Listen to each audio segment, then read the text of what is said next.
Hey, good morning, everybody. It's Jeremy Sutton, owner of Servant PT, host of the Servant PT podcast. Help women 50 and over live a life full of health, family, and fun through exercise and motivation. Hope y'all having a great morning today. It's a little rainy here in Louisiana, but got to work okay this morning, getting ready to treat some people and get some folks back to feeling better and doing what they love.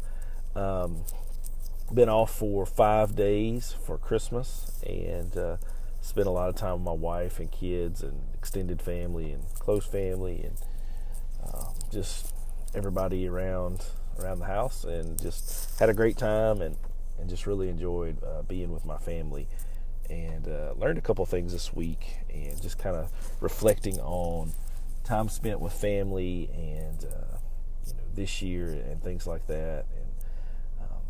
And one of the things that I learned was it's hard for me not to multitask, and used to think that multitasking was a pretty good skill that I learned when I was probably about 19 or 20, just really how to juggle things, and really learned that in a physical therapy clinic that was really busy. Saw about 100 people a day, and between, I don't know how many therapists, but anyway, just learned how to treat multiple people at the same time, which really wasn't all that great, but learned how to do a lot of stuff, and I've really been kind of good at that ever since. But what I've started to realize and learn and read and different things is, it's really not great to do all that multitasking, because your mind's really never 100% on any of those things. So it may be 50% on this, 50% on that, or 10% on this and 70% on that, and 20% on something else. So what happens is you're never giving anything your best. You're always giving something 50% or 20% or 30% or whatever it is, and everything starts to struggle and starts to fall apart. And so this weekend, while I was with my wife, my kids, my family, I tried to leave my phone somewhere else.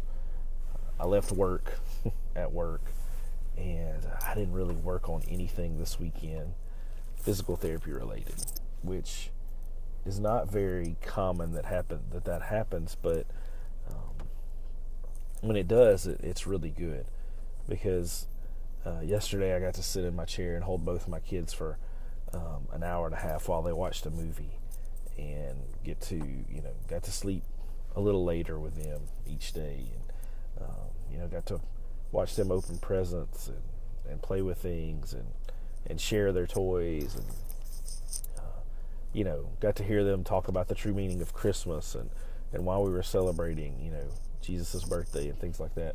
And it was just really, really rewarding. It was really nice to be around them, and it just made me really thankful for what we have.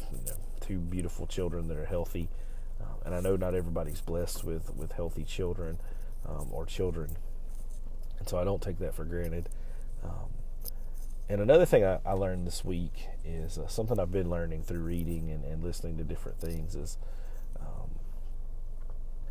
we don't necessarily have to work 20 hours in a day to be productive. We just have to really work and be productive when we're working. And so, what I mean is, like, sometimes I'll be here at the clinic working, and I'll be listening to music or a podcast, and I'll be doing some billing or whatever, but then a notification will go off on my phone. I'll pick it up and see what it was. So somebody will call the clinic, and I'll talk to them, and something will pop up on my screen on my MacBook that I got an email. I'll check it, and so just constantly being bombarded with emails and text messages and phone calls and Facebook messages and things like that. None of those things are bad. I mean, I use those for business every day. Everything I just said is business related. My family calls me, patients call. I want to talk to them. I want to be connected. That's why I pay for texting service, different things to keep me connected to people. But if I'm constantly interrupting what I'm doing every day, it goes back to multitasking.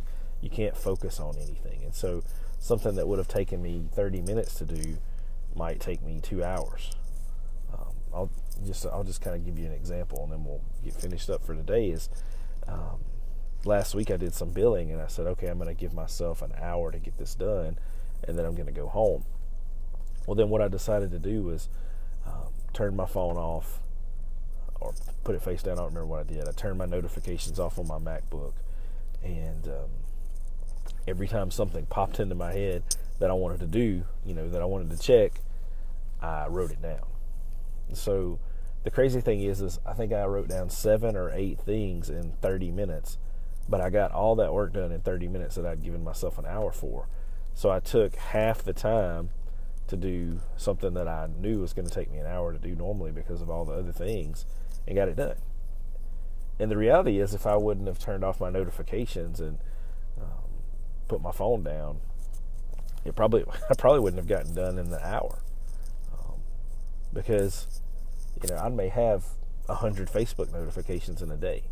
Well, if you stop and check those, that's 100 times a day that your day is going to be interrupted, that you're going to lose focus on whatever you're doing.